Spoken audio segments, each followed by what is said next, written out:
Jalan mengisi. Saya masuk ke Jalan Pulanduk. Ini namanya adalah Jalan Pulanduk.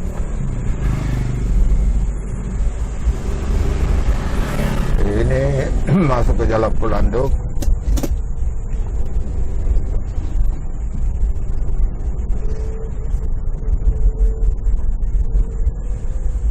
Di Jalan Pulanduk ini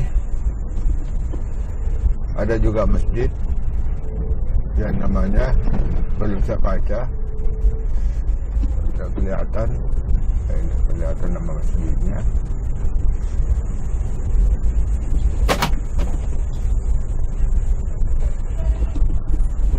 Al-Ikhwan, jadi masjid Al-Ikhwan.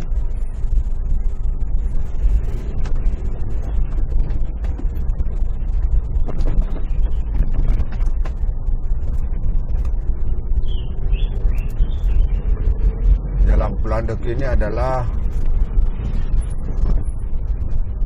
di sini juga adalah Jalan Domba. Itu Jalan Domba.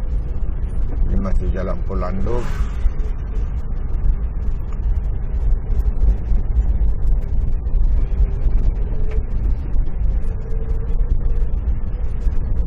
Jalan Pulanduk ini juga tembus Jalan Lantau de Pasewang.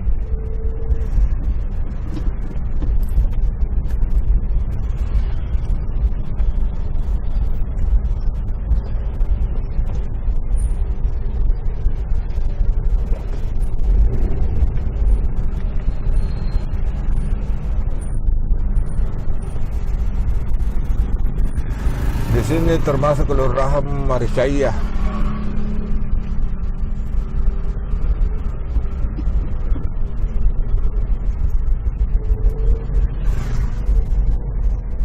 Di depan itu ada Kodim. Ini adalah batas Jalan Pulanduk.